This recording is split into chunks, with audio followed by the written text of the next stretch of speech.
written by piano, based off of what most people think. If you're a pianist, you probably know every single part of this. I could skip to any sort of parts. I could go.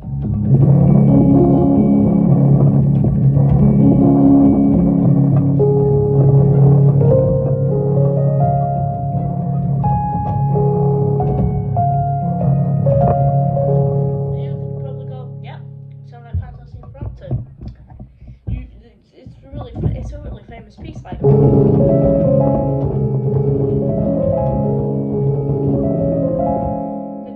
It's mainly known because how fast it is. It's not actually as fast as it seems. As you can see, the start is just a simple G sharp, those simple octaves.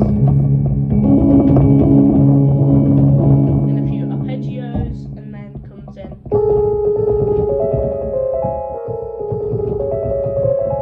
Most people don't have a problem with this left-handed. Pretty easy to play. Most people get mixed up with the right hand and how difficult it is, but it isn't actually that hard. Breaking it down, it's just a few notes.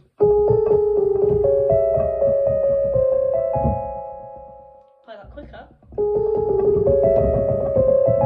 Keep on playing it quicker. I'll play it even faster and you'll get this. And that is basically the speed you have to play for. It's not really that difficult to sustain that. Just play the left hand and the right hand together and then you'll get it.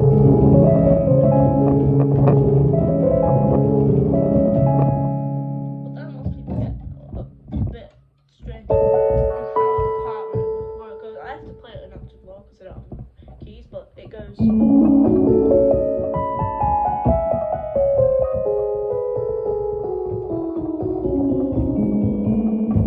Playing that quicker obviously makes.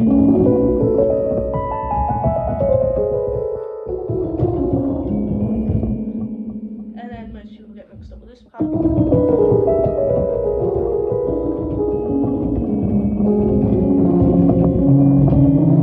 Which leads into this melody.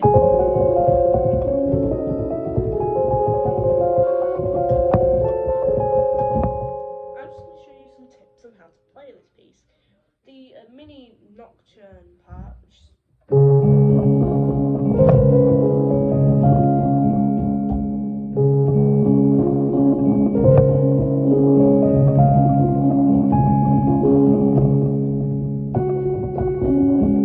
it's kind of a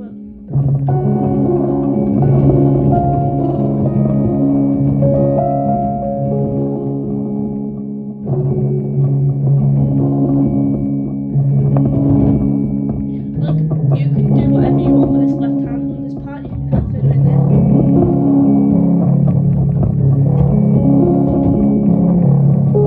You can go really low. The only thing you have to get right about this part is the melody and the arpeggio sounding good.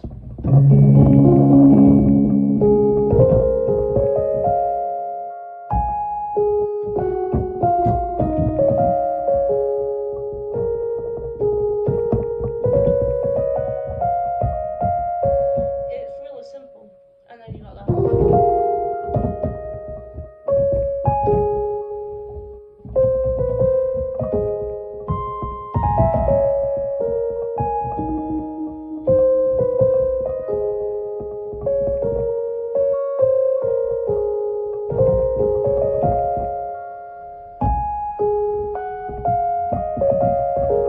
It's really simple, really is simple. Now, playing this part through, when it comes to performing it,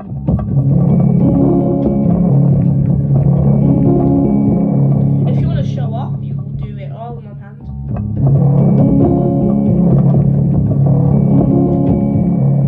But if you're feeling like you might miss a note or something, you can play two hands.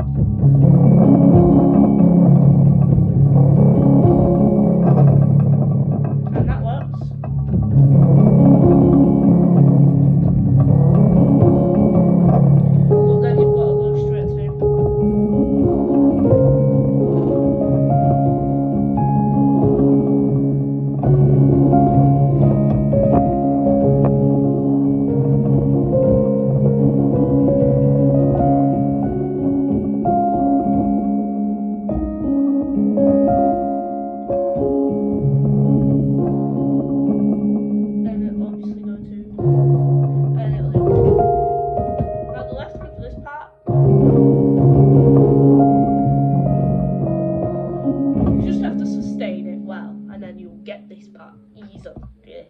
Now, back to the very quick part.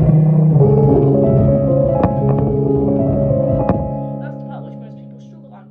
Try your best to like simplify it to your level.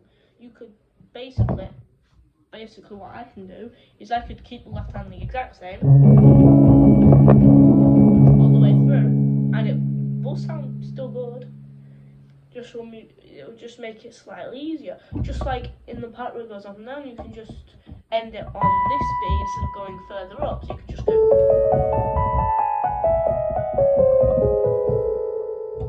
Cut some time off, but it is very simple. It's really easy to learn. It'll be a lot easier to learn, and also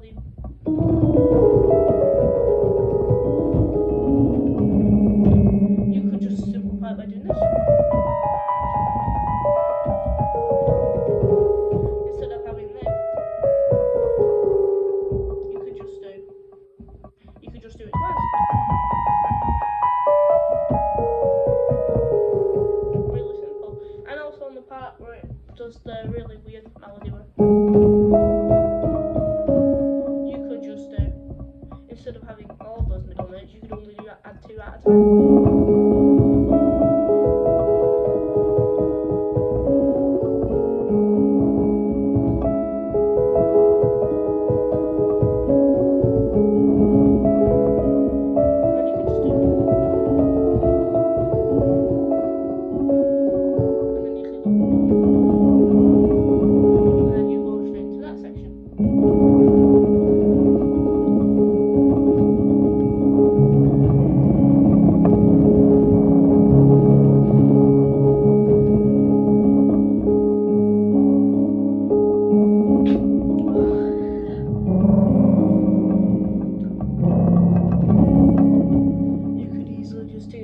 Finish the piece off. Really simple, and you won't have to do any of that really hard stuff. My number one tip for actually learning this piece is please use sheet music. If you can't sight read, at least you should know how to sight read before you learn this piece, because this piece is a pretty high grade piece. I think it's like a grade 7 or 8. Wait, no, that can't be 7 or 8 because this is 7 or 8.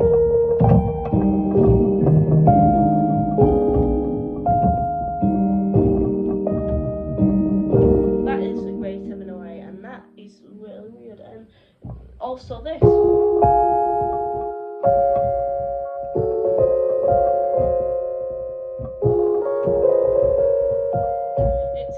It's a grade A piece, which means it's pretty difficult to learn, obviously, because most people just see the notes and play them.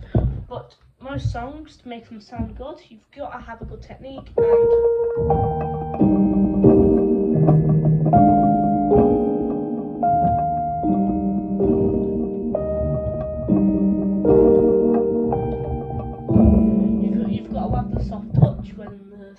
tells you to.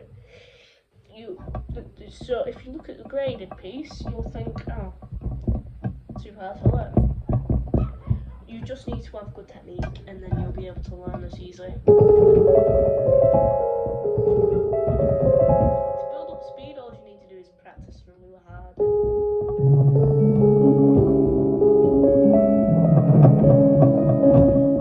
You can just have to start off slowly and keep on building up the speed, and then eventually you'll just memorize it, and then you can just play it whenever you want to.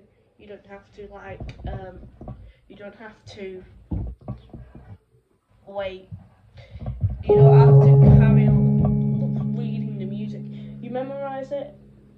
Some people say it's a bad habit, and I think it's something that you should probably try doing, memorizing pieces, because when you're out performing, you're not always going to have sheet music in front of you. So it would help memorizing pieces. And if you memorize them, well, basically, some people say it's bad because your ability to play and sight read, your ability to sight read is worse, but your ability to play is more. If you learn the pieces with sight reading, then memorize them using the sheet music. If you memorize them after reading the sheet music, going to get pretty good.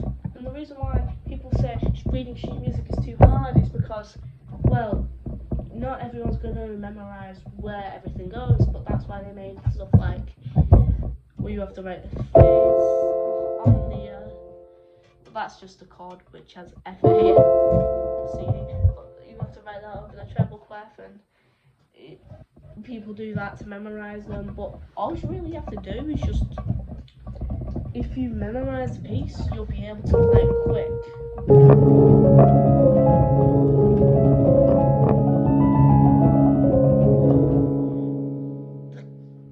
You don't have to be like really good to learn this piece. Me, I've only been playing for 8 months, and I learned this piece around 6-ish months in, and I've been playing it for about 2 months, 2 months now. And basically, if you practice with that,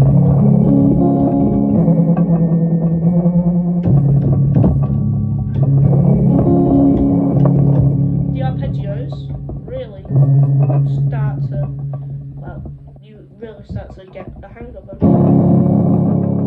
That's literally the whole chord.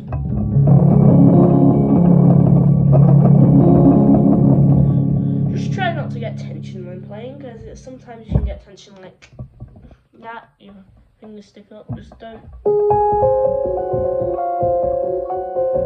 Try to relax them a bit, don't try to. Also, something that I still do, and it's still a bad habit, is doing this. Fingers bent on the keys.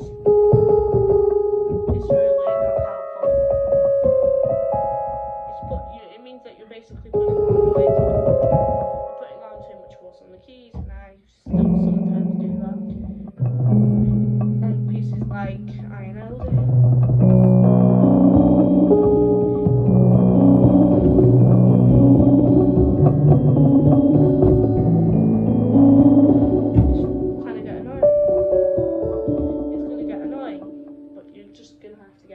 At your technique, and then you'll be able to play Fantaisie Imptomptu really easily. And I also have a tutorial out on how to play it in a simplified form, so if you combine this video and that video, you'll be able to play it pretty easily.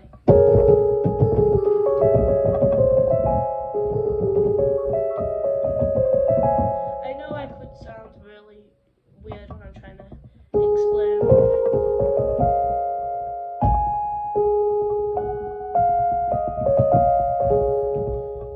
I could sound really strange, like what are you on about and stuff like that. It's going to be confusing, but if you just listen carefully, and you will get there eventually. So that's it.